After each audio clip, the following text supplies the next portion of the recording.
जय श्री कृष्ण दोस्तों, मेरा नाम है गीतांजलि। आप मेरे साथ श्रवण कर रहे हैं श्रीमद् भगवद गीता के श्लोक 4 से 7।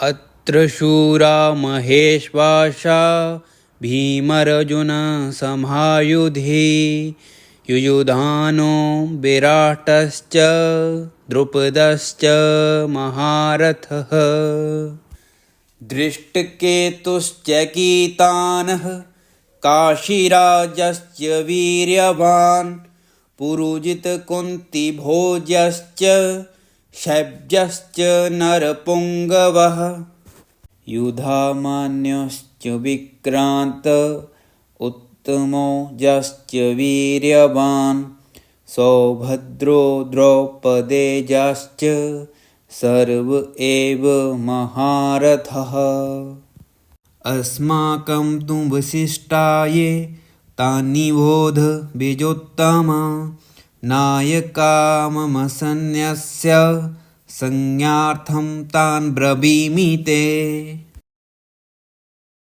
इन श्लोकों में दुर्योधन अपने गुरु द्रोणाचार्य को ये दिखाने का प्रयास कर रहा है कि पांडवों की सेना कितनी शक्तिशाली और बलवान योद्धाओं से भरी हुई है। दुर्योधन का उद्देश्य गुरु द्रोणाचार्य को पांडवों की शक्ति और अपनी सेना के सामने आने वाली चुनौती का एहसास कराना है।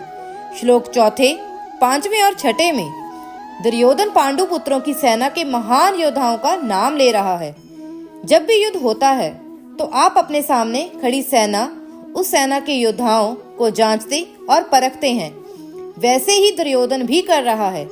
दुर्योधन द्रोणाचार्य से कहता है कि बड़े बड़े धनुषों वाले तथा युद्ध में भीम और अर्जुन के समान शूरवीर, सात्यकी और विराट तथा महारथी राजा द्रुपद, दृष्टकेतु और चेकितान तथा बलवान काशीराज, पुरुजित, कुंतीभोज और मनुष्यों में श्रेष्ठ शैब्य, प्रकर्मी युधामान्यु तथा बलवान उत्तमौजा सुभद्रा पुत्र अभिमन्यु एवं द्रौपदी के 5 पुत्र, ये सभी महारथी हैं। इन योद्धाओं की मौजूदगी को देखकर दुर्योधन चिंतित है, क्योंकि ये सभी महारथी हैं जो अकेले ही पूरी सेना का सामना करने में सक्षम हैं।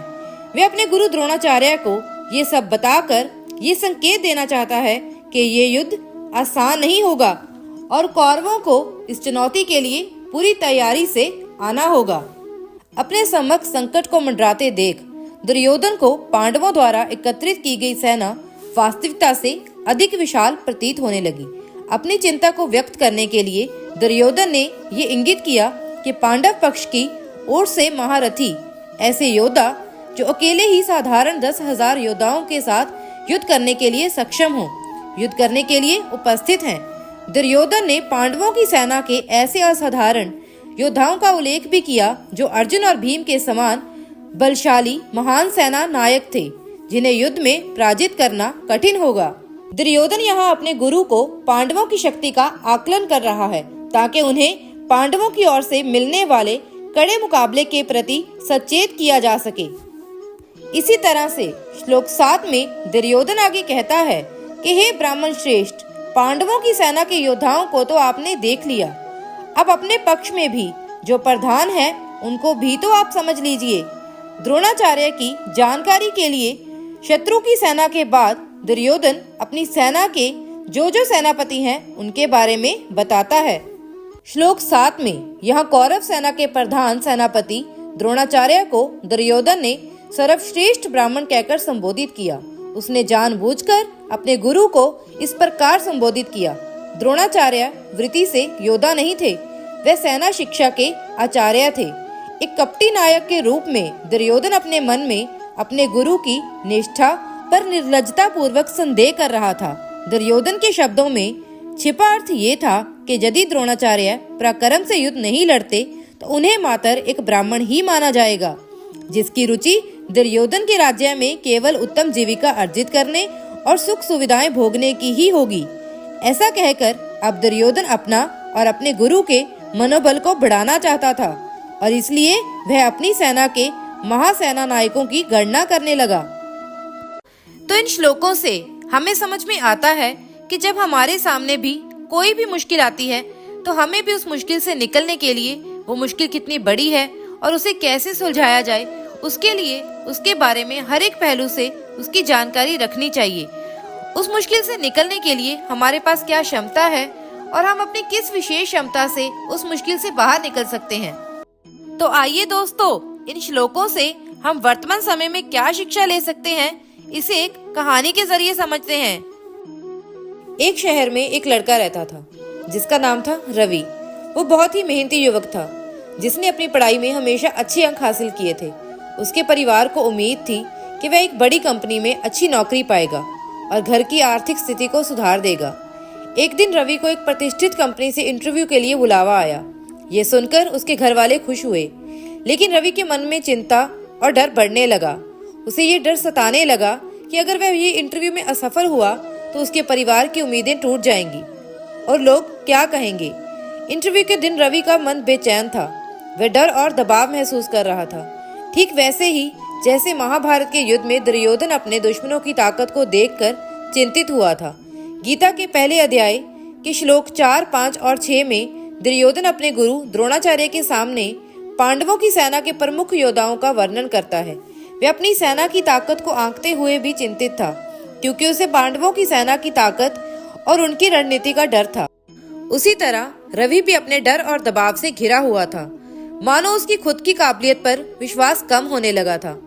अगले दिन सुबह उसका इंटरव्यू था, लेकिन इंटरव्यू की तैयारी करने की जगह सारा दिन इसी चिंता और सोच में खराब कर दिया कि अगर वो इंटरव्यू में सफल नहीं हुआ तो क्या होगा, लोग उसके बारे में क्या कहेंगे।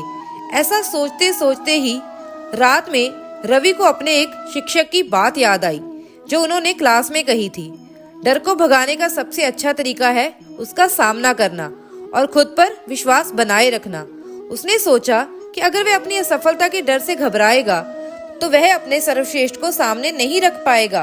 तो इसलिए रवि ने खुद से सवाल किया। ये बिल्कुल वैसे ही था जैसे श्लोक 7वें में दुर्योधन ने अपनी सेना का आकलन किया कि उसके पास कौन कौन से योद्धा हैं। उसी तरह से रवि ने भी खुद से सवाल किया और उसका समाधान निकाला। मुझे किस बात का डर है? और जवाब आया असफलता का। फिर उसने खुद से कहा, अगर मैं असफल भी हुआ तो दोबारा कोशिश कर सकता हूँ। मेरे परिवार का विश्वास मेरे प्रयासों में है, ना कि केवल परिणाम में। इस विचार ने उसे राहत दी और उसके डर को कम किया। उसने सोचा कि उसे अपनी क्षमता पर भरोसा करना चाहिए और उसकी हर परिस्थिति में अपने श्रेष्ठ देने की कोशिश करनी चाहिए, भले ही परिणाम जो भी हो। इंटरव्यू के दौरान भी रवि ने अपने आत्मविश्वास को बरकरार रखा। उसने अपनी तैयारी पर ध्यान दिया और अपना सर्वश्रेष्ठ देने का प्रयास किया। उसे नौकरी मिल गई और इस सफलता के साथ उसे ये भी समझ में आया कि डर का सामना करके ही असली सफलता पाई जा सकती है। तो इसी तरह से गीता के पहले अध्याय के श्लोक 4, 5, 6 और 7 हमें ये सिखाते हैं कि जैसे दुर्योधन को अपने सामने पांडवों की ताकत देखकर चिंता और डर का अनुभव हुआ, वैसे ही हमारे जीवन में भी चुनौतियां और दबाव होते हैं। असल में डर और दबाव हमारे भीतर की ताकत को बढ़ाते हैं। अगर हम उनका सामना साहस और आत्मविश्वास के साथ करें तो हम हर समस्या का हल निकाल सकते हैं। इसी तरह की कहानियां और श्लोक हमें याद दिलाते हैं कि सच्ची ताकत हमारे अपने आत्मविश्वास में है, न कि बाहरी दबावों में। रवि की ये कहानी हमें ये सिखाती है कि अपने डर को स्वीकार करो। आत्मविश्वास के साथ उसका सामना करने से ही हम सच्ची सफलता और संतोष पा सकते हैं।